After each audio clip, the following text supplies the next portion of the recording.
Samedi 3 octobre 2020, mesdames, messieurs, bonsoir. Bienvenue à toutes et à tous dans cette édition d'information sur la télévision Labari. La manifestation des organisations de la société civile prévue demain dimanche 4 octobre au niveau du palais de justice de Niamey pour dénoncer notamment l'instrumentalisation de la justice n'aura donc finalement pas lieu. Elle a été en effet interdite par les autorités de la ville de Niamey. Les tentatives des organisateurs de cette manifestation pour saisir un juge de référé pour trancher ont été vaines. Du coup, elle décide donc de projeter une autre manifestation pour le vendredi 9 octobre prochain. Je vous propose de suivre les explications de Moussa Tiangari, un des responsables des organisations de la société civile, cet après-midi au cours d'un point de presse. Nous avons tenté d'engager la procédure devant la justice, comme ça se doit, puisque nous pouvons faire un référé d'heure à heure.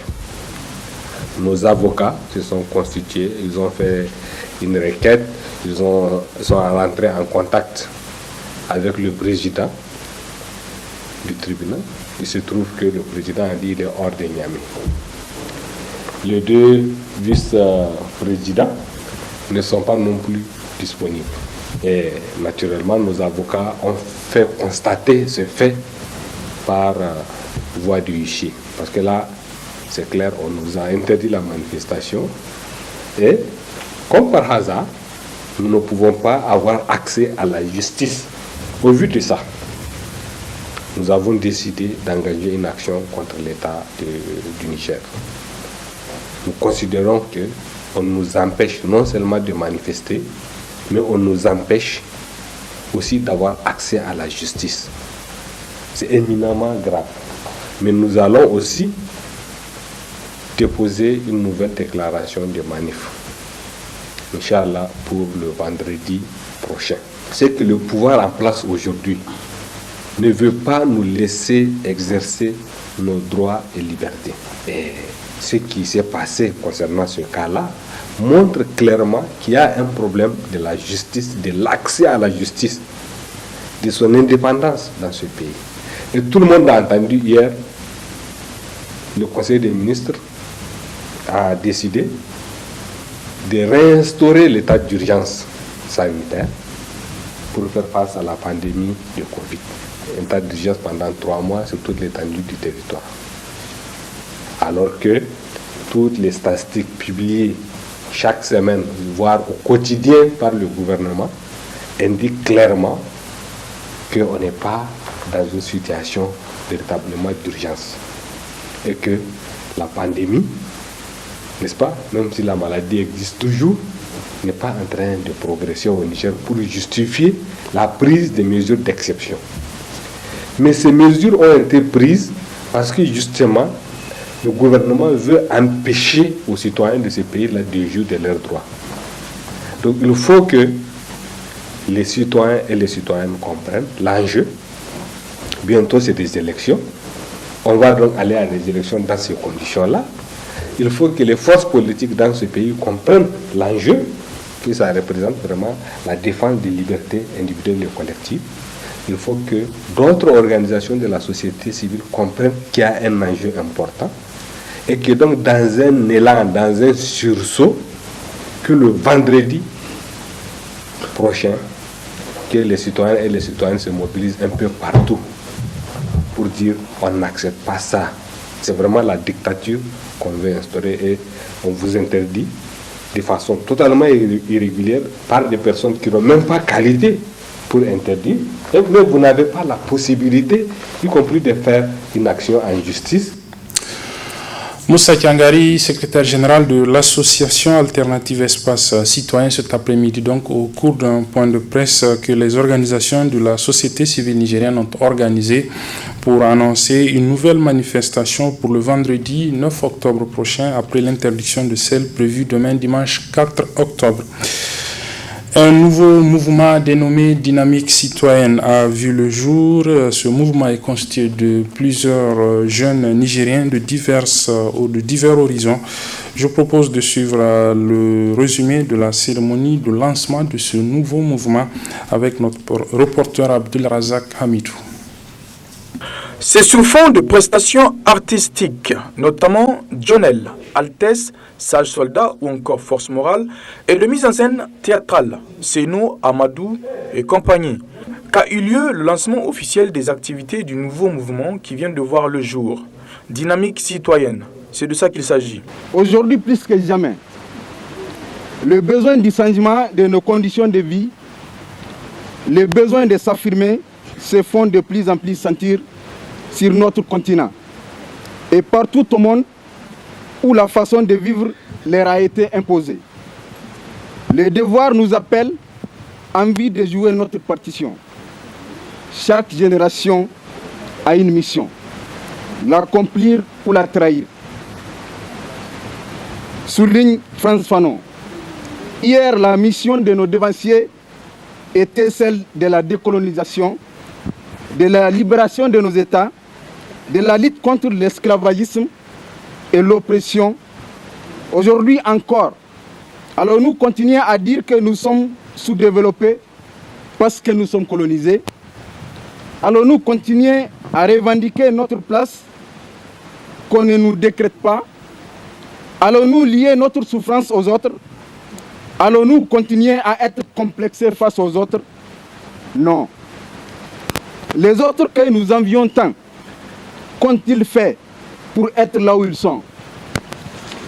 Le combat pour se hisser au sommet aujourd'hui n'est plus un combat de ring, ni un combat de bombes atomiques, encore moins un combat frontal, mais un combat intellectuel. Le thème choisi était l'Afrique face à son destin, oui, un thème bien accueilli par le public de la place AB venu en masse. Le thème central du présent lancement, qui est l'Afrique face à son destin, quel rôle pour la jeunesse, n'est pas fortuit. Il intervient dans un contexte particulier, marqué par la crise sécuritaire qui endeuille des milliers de familles, qui fait déplacer des millions de personnes et fait sortir au grand jour la nouvelle façon d'assujettir nos peuples, de plomber nos économies pour enfin brader nos ressources, laissant famine et désolation avec la complicité de certains Africains auxquels l'Afrique s'est confiée et qui n'ont trouvé d'autre moyen que de l'asphyxier en vue de se rendre éternellement important et incontournable aux yeux de l'Afrique et du monde. Le mouvement Dynamique citoyenne est, dit son président, non confessionnel, apolitique et est ouvert à tout le monde sans distinction de sexe, d'ethnie, de race ou de nationalité. Le réseau des jeunes patriotes pour la paix et le développement, le REGEPAD, a mobilisé ce matin des jeunes pour les sensibiliser sur l'entrepreneuriat. La rencontre avait pour thème jeunesse et défis de l'emploi. Quelle stratégie individuelle et collective? Le résumé de cette rencontre avec nos reporters Sadou Doumi et Asmaou Seydou. Jeunesse et défis de l'emploi. Quelle stratégie individuelle et collective pour l'auto-emploi? C'est le thème retenu pour la présente conférence initiée par le réseau des jeunes patriotes pour la paix et le développement OGEPAD Niger. Un regroupement de jeunes qui vise à former et à encourager la jeunesse dans le domaine de l'entrepreneuriat. L'entrepreneuriat est un moteur de croissance économique car il est créateur d'emplois et de richesses. L'entrepreneuriat favorise l'innovation et contribuera au rayonnement du Niger. Nous croyons que l'innovation, si elle est portée par des jeunes entrepreneurs du Niger sur le sol nigérien, va contribuer au rayonnement du pays à l'international. Voilà pourquoi notre organisation OGEPAD Niger s'est engagée avec un programme annuel d'apporter sa contribution à l'endroit de la jeunesse nigérienne. Nous sommes ainsi très fiers du succès de nos frères qui ont choisi la voie de l'entrepreneuriat et qui ne cessent de faire hisser les drapeaux de notre cher pays.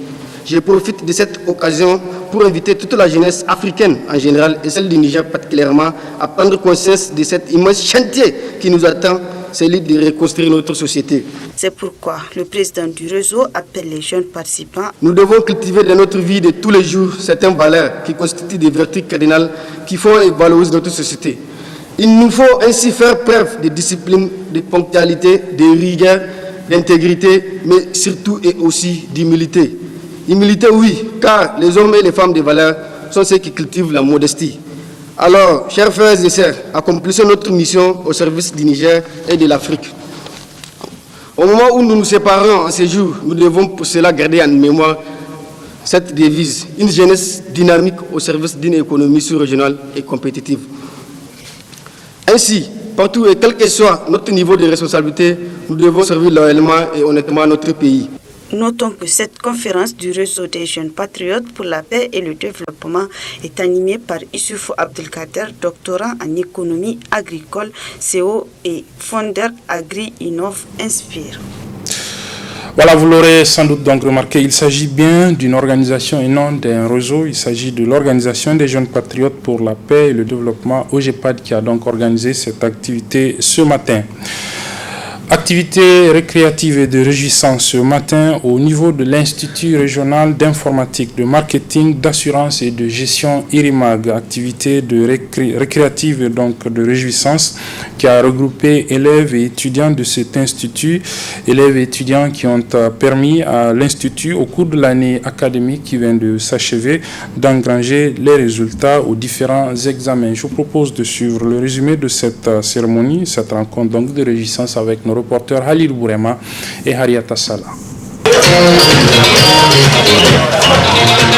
C'est dans une ambiance festive que les étudiants, le corps professoral et l'administration de l'Institut régional d'informatique, de marketing, d'assurance et de gestion IRIMAG ont célébré ce samedi la journée dite de remerciement aux étudiants en général et en particulier à ceux qui ont obtenu de meilleures notes aux différents examens nationaux 2020. Des bons résultats obtenus en développant considérablement le dispositif d'accompagnement de ces étudiants et à cela s'ajoute la meilleure qualité et la disponibilité des enseignants ainsi que l'utilisation optimale de nouvelles technologies éducatives telles que l'Internet.